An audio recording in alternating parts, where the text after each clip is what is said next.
नमस्कार। अभी तक में आपका स्वागत है। मैं हूं ऋतुपर्ण दवे। सबसे पहले नज़र हेडलाइंस पर।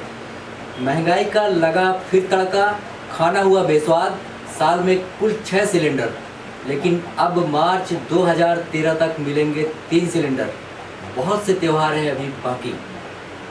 इस साल 3 सिलेंडरों के बाद पौने 800 रुपये चुकानी होगी हर अगले सिलेंडर की कीमत। गृहिणियों में खासी नाराजगी। बड़ा सवाल यह कि कैसे पकेगा मध्यम वर्ग का खाना। और साबो स्कूल में मना हिंदी दिवस। वन राजस्व राज्य मंत्री ने लोकार्पित किया स्कूल में पायका यानी जिम। अब हलचलें विस्तार से। आइए खबरों की शुरुआत करते हैं बेस्वाद हो चुकी रसोई से। पहले से ही महंगाई के बोझ तले लोगों के ऊपर कल फिर महंगाई डायन की गाज गिर गई। अब साल में 6 गैस सिलेंडर ही मिलेंगे सब्सिडी के साथ, यानी हर 7वां सिलेंडर मिलेगा दोगुनी कीमत पर, जो फिलहाल करीब 798 रुपये है। लेकिन हर माह इसकी कीमत का अंतर्राष्ट्रीय मार्केट के साथ रिव्यू होगा। उसके बाद जो कीमत तय होगी उस हिसाब से 7वें सिलेंडर का दाम चुकाना होगा। इसके अलावा डीजल के दाम भी 5 रुपये बढ़ गए हैं, जो मध्य प्रदेश में करीब 6 रुपये 22 पैसे बढ़ी कीमत पर मिलेगा। लंबे अरसे से रसोई गैस और ईंधन की कीमतों को लेकर कशमकश में झूल रही जनता को आखिर बीती शाम महंगाई का झटका लग ही गया। जहां डीजल के दामों में 5 रुपए की बढ़ोतरी की गई है, वहीं अब गैस सिलेंडर में एक तरह से राशनिंग कर दी गई है और साल में सस्ते कीमत के कुल 6 सिलेंडर ही मिला करेंगे। इस घोषणा के बाद से चौतरफा इसका विरोध शुरू हो गया है और इसे भारत की आवाम पर प्रहार बताया जा रहा है। आपको बता दें कि अब हर साल 7वां सिलेंडर 798 रुपये के आसपास होगा, वह भी खुले विश्व बाजार में उस समय की मौजूदा कीमतों के आधार पर होगा, यानी कीमत और ज़्यादा बढ़ सकती हैं। आइए अब हम आपको समझाते हैं कि इसके लागू होते ही हम पर तुरंत क्या असर पड़ने वाला है। तो थोड़ा दिल को थाम लीजिए और सुनिए कि असलियत क्या है। आज सितंबर की 14 तारीख है, यानी आपको 31 मार्च 2013 मतलब करीब 6.5 महीने में कुल 3 सिलेंडर ही मिल पाएंगे।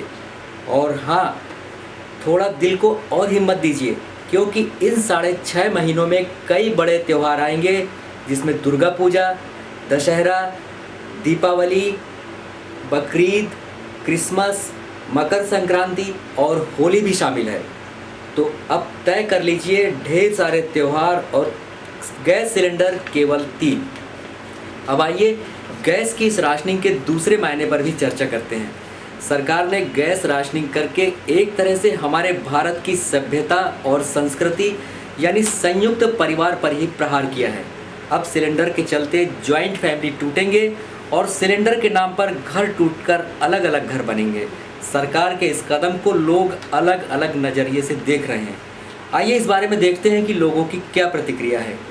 सबसे पहले हमने बात की धनपुरी के श्रीवास्तव संयुक्त परिवार की 3 बहुओं श्रद्धा, सुप्रिया और शिप्रा से। सभी ने इस प्रतिबंध को गलत ठहराया। इसके बाद बात की हमारी टीम ने रूंगटा कॉलोनी की अनुराधा तिवारी से। तो उन्होंने कहा कि लगता है फिर से चूल्हे फूकने के दिन आ गए हैं। लेकिन अनुराधा ने यह सवाल भी खड़ा कर दिया कि जंगल में लकड़ी नहीं है तो चूल्हा फूकेंगे कहाँ से। रसोई गैस जो आज बढ़ोतरी हुई है, उससे हम लोग बहुत ज़्यादा परेशान हैं। हम लोगों के बजट में भी बहुत परेशानी आ रही है। अब खाना तो बनाना सबसे मेन होता है, जो हम लोग अब गैस में ही, आजकल तो गैस की सुविधा है, गैस में ही सब कुछ बनता है। और इस बढ़ोतरी से हम लोग वाकई में बहुत ज़्यादा परेशान हो चुके हैं। आए दिन रोज़ गैस की बढ़ोतरी हो रही है। बहुत बड़ा परिवार है, 5-6 लोगों का परिवार है, जिसमें हम लोगों को 3 गैस लग जाती है। एक महीने में 3 गैस लग जाती है। उसमें हम लोगों को बहुत ज़्यादा दिक्कत हो रही है। सरकार ने फैसला किया कि सिर्फ 6 सिलेंडर वही सब्सिडी देंगे। उसके बाद आपको गैस के लिए 750 रुपये अदा करने होंगे एक सिलेंडर के। किस तरह वहन करेंगे खर्च? वही हम लोगों को अभी हम लोग कुछ समझ ही नहीं पा रहे हैं कि इसमें हम लोग क्या करें, कैसे हम लोग मैनेज करेंगे, क्योंकि परिवार है तो खाना तो बनेगा ही। और आजकल चूल्हा तो जला नहीं सकते, क्योंकि उसमें बहुत ज़्यादा नुकसान है। उसकी गैस जो निकलती है, वो चूल्हा तो आजकल चल नहीं सकता है, गैस में ही बनाना पड़ेगा। तो सरकार से यही निवेदन है कि वो कुछ उसमें सुधार करें। सरकार ने डीजल मूल्य वृद्धि भी किया 5 रुपये। इससे माल भाड़ा, सब्जी में कीमतों में वृद्धि हो गई तो आपका किचन, रसोई, सब्जी के लिए कैसे मैनेज करेगा? सब्जियां जो बढ़ रही हैं उससे भी बहुत ज़्यादा हम लोगों को परेशानी हो रही है। आए दिन आलू में बढ़ोतरी, प्याज में बढ़ोतरी, जो हमारे लिए सब्जी का रेट बढ़ाया है तो वो हम लोगों के लिए और आम जनता जो गरीबी जो चल रहे हैं तो उनके लिए बहुत कठिनाई और परेशानी का सामना करना पड़ रहा है। इससे जो है सरकार से निवेदन है हमारा कि वो सब्जी और आदि चीज़ों का जो बढ़ोतरी करे हैं तो उनको कम कर दिया जाए। गैस का रेट बढ़ा रही है, कहीं डीजल को बढ़ा रही है और सबसे ज़्यादा पिस रहे हैं ये आम जनता, सबसे ज़्यादा पिस रही है। इसमें हम लोग का बजट इतना ज़्यादा बिगड़ गया है कि हम लोग को घर में कैसे मेंटेन करें, क्या किस चीज़ में कमी कर दें। दाल देखो तो दाल महंगी है और सब्जी देखो सब्जी महंगी है और दूध भी महंगा हो गया है। अब हम लोग क्या करें, कैसे हम आम जनता कैसे खाए, क्या करें? मूल्य वृद्धि से सबसे ज़्यादा बोझ किस पर आएगा? सबसे ज़्यादा पिस रहे हैं ये आम जनता, सबसे ज़्यादा पिस रही है। इसमें हम लोग का बजट इतना ज़्यादा बिगड़ गया है कि हम लोग को घर में कैसे मेंटेन करें, क्या किस चीज़ में कमी कर दें। दाल देखो तो दाल महंगी है और सब्जी देखो सब्जी महंगी है और दूध भी महंगा हो गया है। अब हम लोग क्या करें, कैसे हम आम जनता कैसे खाए, क्या करें? मूल्य वृद्धि से सबसे ज़्यादा बोझ किस पर आएगा? ये सामान्य लोगों पर आ रहा है और गरीब है तो कुछ भी खा के रह जाते हैं और बड़े लोगों का तो चल जाता है, लेकिन जो पिस रहे हैं तो हम बीच वाले, आम जनता ज़्यादा पिस रही है, सामान्य लोग। हम लोग को चाहिए पूरा सब्जी दाल चावल रोटी बच्चों को भी देना है और ये गैस में महंगी होगी, हम किस चीज़ में कमी कर दें? गैस में कमी नहीं कर सकते, ना सब्जी में कमी कर सकते, बच्चों को तो देना ही है। कुछ ना कुछ सरकार को करना चाहिए इस पर। और क्या कहते हैं, डीजल में जो वृद्धि किया उसे कम करना चाहिए और गैस तो बहुत ही ज़रूरी, रसोई गैस के जो दाम है उसको कम करना चाहिए। आपके यहाँ कितने गैस यूज हो जाते हैं एक साल में? 2 सिलेंडर हम लोग का महीने में लग जाता है। तो सरकार ने तो फैसला किया कि आपको सिर्फ 6 सिलेंडर पे ही सब्सिडी देंगे, उसके बाद 750 रुपये में एक सिलेंडर पड़ेगा, तो अब आपके ऊपर कितना बड़ा बोझ बढ़ेगा? बहुत बढ़ जाएगा, बच्चों की पढ़ाई भी है, हम लोग कैसे चलाएंगे घर? पता है भैया, इतनी महंगाई का समय है आज के ज़माने में, हर आदमी तो भाई गैस वगैरह वो नहीं कर सकता। हम लोग की तो आर्थिक स्थिति इतनी ख़राब हो चुकी है कि सरकार दिन प्रतिदिन बढ़ाती जा रही है दाम। अब बताइए कैसे हम लोग काम चलाएंगे? अब लगता है पुराने दिन फिर आ गए हैं आदमी के। अब लकड़ी या चूल्हा बनाएंगे। मैं और बहनों से भी यही कहूँगी कि आप लोग भी जो है लकड़ी लाइए, चूल्हा बनाइए। और क्या किया जा सकता है भाई, एक से एक सरकार रेट बढ़ाती जा रही है, इसका असर कितना हमारे गृहस्थी पे पड़ रहा है। और हमको तो इसी में अपने बच्चों की पढ़ाई लिखाई हर चीज़ मैनेज करना है, तो कैसे करेंगे अब आप बताइए। साल में सिर्फ 6 सिलेंडर पर सब्सिडी मिलेगी। आपके यहाँ कितना सिलेंडर यूज होता है एक साल में? हमारे यहाँ तो कम से कम पूरा 10-12 ठो लग जाते हैं। तो 6 सिलेंडर पर आपको 750 वही तो बता रहे हैं कि हम लकड़ी का उपयोग करेंगे। जब कुछ नहीं मिलेगा तो यही चूल्हा ही जलाना पड़ेगा, जैसे पुरानी महिलाएं करती थी। और आजकल लकड़ी भी उपलब्ध नहीं है, तो अब ये तो सरकार को सोचना चाहिए। एक तरफ सरकार बोलती है कि हम देश का भविष्य सुधार रहे हैं, आगे बढ़ा रहे हैं, ये तो हर व्यक्तियों की कमर तोड़ रही है। मेरे को लगता है कोई भी गृहिणी या परिवार सुखी नहीं होगा, मतलब इतनी महंगाई के समय में गुजारा चलाना बहुत मुश्किल है।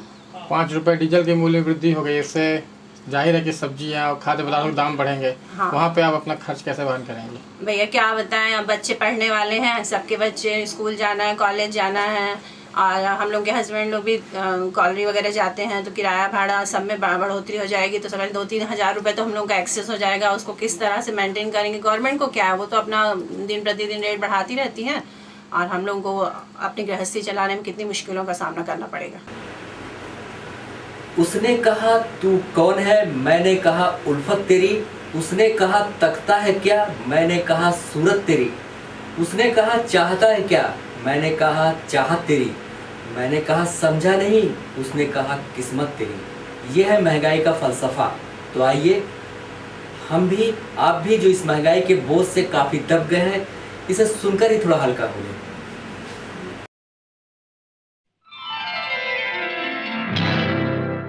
उसने कहा तू कौन है, मैंने कहा उल्फत तेरी।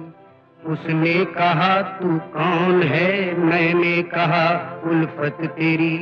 उसने कहा तकता है क्या, मैंने कहा सूरत तेरी। उसने कहा चाहता है क्या, उसने उसने कहा चाहता है क्या, मैंने कहा चाहत तेरी, मैंने कहा समझा नहीं, उसने कहा किस्मत तेरी।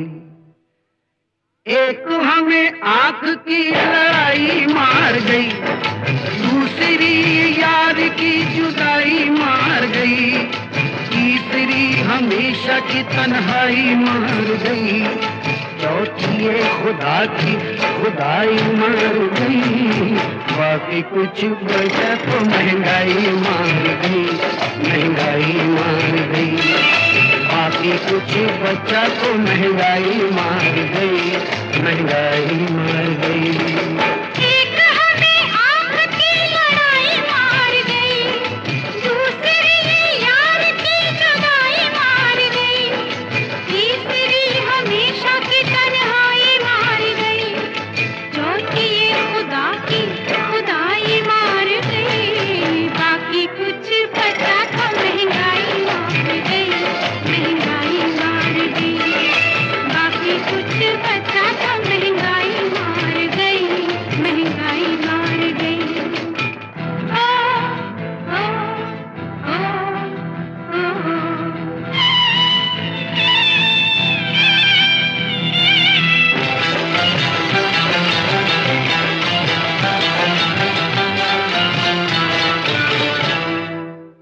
तबीयत ठीक थी और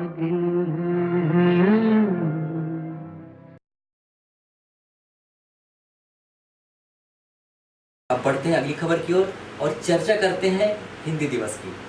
आज हिंदी दिवस के मौके पर हाई स्कूल रूंटा साबो में एक कार्यशाला का आयोजन किया गया।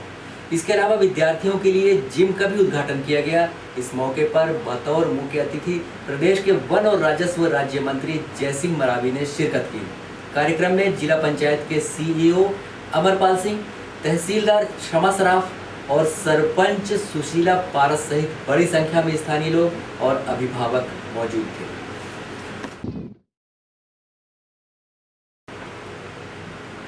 आज रुंगटा के साबो हाई स्कूल में राज्य के वन और राजस्व राज्य मंत्री जयसिंह मरावी ने हिंदी दिवस पर कार्यशाला का उद्घाटन किया। इसके अलावा उन्होंने बच्चों को बेहतर स्वास्थ्य के लिए जिम यानी पायका सेंटर का भी लोकार्पण किया। इस मौके पर मंत्री जयसिंह मरावी ने बुढ़ार में भी बच्चों के लिए पायका सेंटर यानी जिम का ऐलान किया और अपने विधायक निधि से 3 लाख रुपए देने की घोषणा भी की। इस मौके पर मध्य प्रदेश गान का भी गायन किया गया और विद्यार्थियों को सम्मानित किया गया।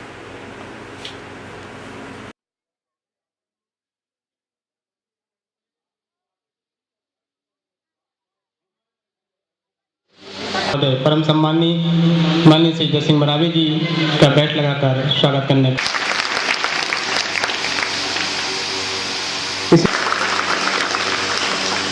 हमारे अंदाजा बर्मन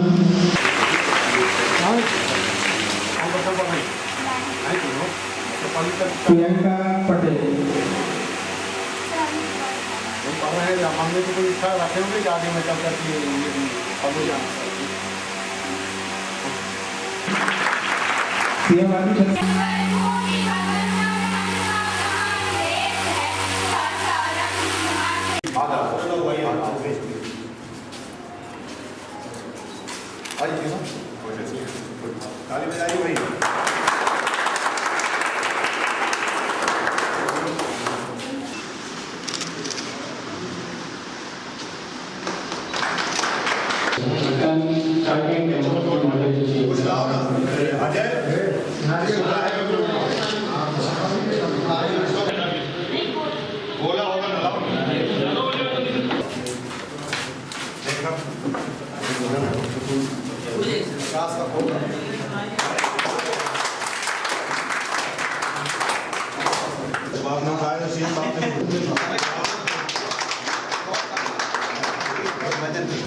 कहीं भी ये स्कूल इतने दिनों से संचालित है, आप इनके प्राध्यापकों से और प्राचार्यों से पूछें तो इस तरह का सामान आ गया। आज तक इससे पहले हमने कभी कल्पना भी नहीं की थी कि हमारे बच्चों को इस तरह का सामान जो है हो जाएगा।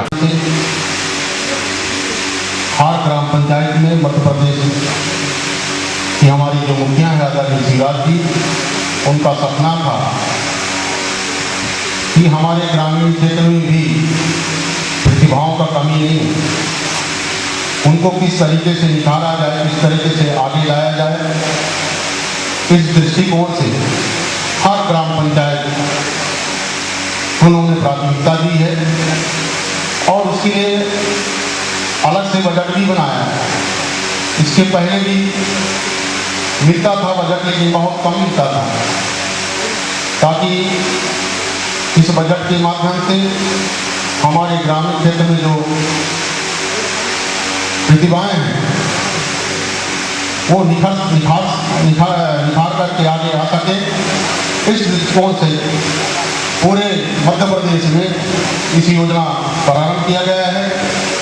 मैं तो आदरणीय तिवारी जी को बधाई देना चाहता हूँ कि हमारे ग्रामीण अंचलों में रहने वाले जो बालक बालिकाएं हैं, जो नौजवान साथी हैं, सीमावर्ती क्षेत्र में झील बिजली में लगातार उनका प्रयास रहता है, जिसका परिणाम है जो आपके पीछे हमारे बच्चियाँ बैठे हैं, बच्चे भी बैठे हैं। आज उनको राजबरी का लाइसेंस, अन्य गाँवों में उनको प्रेरणा दे करके, प्रशिक्षित कर करके उनको एक नया मार्ग प्रस्तुत किया है। निश्चित रूप से इस प्रेरणा को लेकर के आज हमारे बालक बालिकाएं आगे बढ़ें, तरक्की करें, हमारे इस प्रदेश में, हमारे इस राष्ट्र को नाम रोशन करें। इस अपेक्षा के साथ बेटी बचाओ अभियान के तहत हमारे प्रदेश के मुख्यमंत्री का एक अभिनव योजना है। उन्होंने जनता जनार्दन की अपील भी की है, लेकिन साथ साथ एक भी और कहना चाहूँगा, एक मर्यादा अभियान। अभी हम लोग कलेक्टर और कमिश्नर के कॉन्फ्रेंस में भोपाल में 3 दिन का अधिवेशन था। इस मर्यादा अभियान को उन्होंने एक तरजूह दिया है कि जो आज हमारे गांव की बहन बेटियां जो है बाहर निकलती हैं, जब कोई पुरुष जाता है, पुरुष तो किसी तरीके से सहन कर लेते हैं, कि हमारी जो बहनें हैं वो बाहर निकलते हैं शौच के लिए तो बड़ी तकलीफें होती हैं, बैठते हैं, उठते हैं उस तरीके से। इसलिए ग्राम पंचायत के मैं सरपंच महोदय से भी आग्रह करना चाहता हूँ, इस मर्यादा अभियान को भी संचालित करें, ताकि हमारे यहाँ की जो बहन बेटी जो शौच के लिए बाहर जाते हैं वो घर में ही ठीक ढंग से अपना काम करें, क्योंकि समय भी लगता है। अगर बाहर भी जाते हैं लोटा लेकर के तो कितना टाइम लगता होगा, 1 घंटा से कम जाने से बाहर है, अन्यथा वहाँ भी नहीं है। बच्चों को पढ़ाई के साथ साथ अपने स्वास्थ्य के प्रति, खेलकूद के प्रति भी उत्सुक होना चाहिए, चिंता करनी चाहिए। मध्य प्रदेश शासन का यह प्रयास है, माननीय मंत्री जी लोगों का प्रयास है कि ऐसे हमारे बच्चे हर जगह खेल मैदान हो, इस तरह से खेलकूद के लिए जिम की व्यवस्था हो। आप लोगों के प्रयास से ऐसी व्यवस्था सतत की जा रही है। आपके मार्गदर्शन और निर्देशन में हम लोगों का प्रयास है कि प्रत्येक गाँव में, प्रत्येक ग्राम पंचायत में हम खेल मैदान विकसित करें, बनाएं, और जहाँ जहाँ हम मैदान बनाएंगे वहाँ इस प्रकार से शासन से हमें सामग्री प्राप्त होती रहेगी। जब ये सारी सुविधाएं मिलेंगी तो हमारे बच्चे अंतर्राष्ट्रीय स्तर पर खेलों में भी पारंगत होंगे, भाग लेंगे और सफलता हासिल करेंगे। जैसा तिवारी साहब ने बताया कि हमारे यहाँ मध्य प्रदेश में शासन के प्रयास से यहाँ के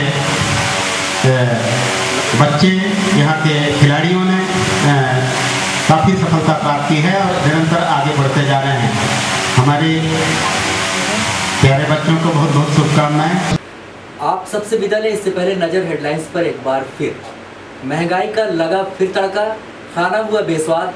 साल में कुल 6 सिलेंडर, लेकिन अब मार्च 2013 तक मिलेंगे कुल 3 सिलेंडर। बहुत से त्यौहार हैं बाकी।